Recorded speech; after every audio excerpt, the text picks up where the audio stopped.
In America, we are promised that every person is born with certain unalienable rights that the government is made to protect, and that among these are life, liberty, and the pursuit of happiness.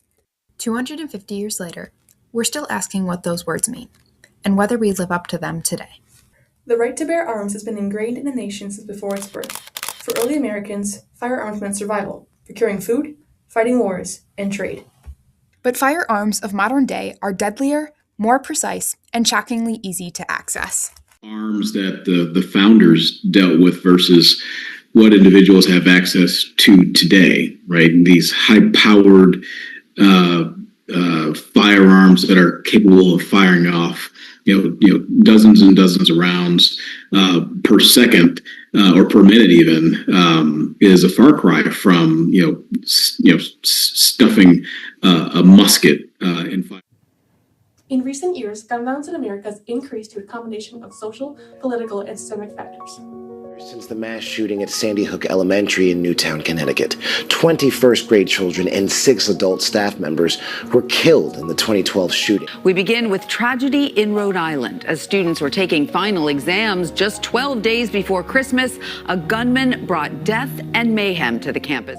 Children who lost their lives and lost their future, they are your fellow citizens. Describing the horror of hearing the gunshots, seeing people injured during the chaos. Yet another community torn apart by senseless gun violence.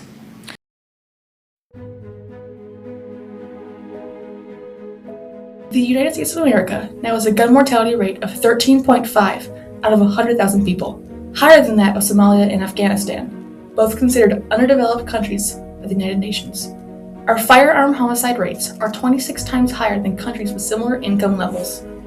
As a congressman, I'm beyond frustrated that our work to improve school safety can't keep pace with the gun violence epidemic that is plaguing our country. In the last 25 years, there have been 417 school shootings in the United States, and more than 383,000 students have experienced gun violence while at school. It didn't seem far-fetched at all that violence could happen in my own school.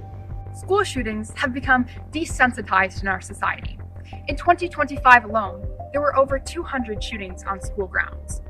School shootings have become such a normality that only the most devastating ones break through the public eye.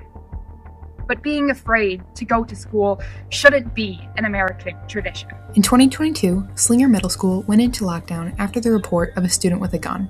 Although this was later found a hoax, the fear that rippled throughout the community was immense. It was a very difficult day. I just remember at the end of the day being just exhausted. Going against the wall and grabbing our golf balls and stuff, we were really I think we were all very concerned. And so once it was kind of in our school, it was definitely a wake-up call, this is something that can happen to anyone. I'd kind of just assumed that Slinger was fine. We practice these events in hopes that nothing will ever happen. It should not be in the United States of America that parents, when they're looking at their kids, dropping them off for a routine school day, that they have in the back of their mind that could be the last time that they see their kids. That's wrong, and that's something that we could change in this country if we sought to do it, if we had the political will, if we had the political courage. The founders of our country stated life as the first most important right, before liberty, before the pursuit of happiness, before all else. But what happens when one person's liberty puts another life at risk? For lots of American citizens, gun ownership is not a political question. It is about protection and feeling a sense of security. Also recognize the need to protect ourselves and our families, and that they believe responsible gun ownership will save lives, while providing more meaning by protecting those they care for.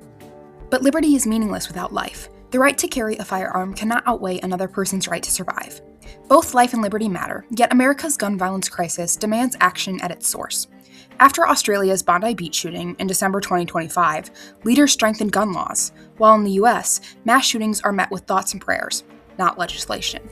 Thoughts and prayers matter, but without action, they are meaningless. What it boils down to is the combination of policy and enforcement and locking up the gun in the home. Responsibility and safety must be top priorities. Stronger regulation on purchasing and using guns leads to lives saved. Studies show that if every state adopted strict gun policies like California, more than 300,000 lives would be saved in the next decade. We cannot move backwards.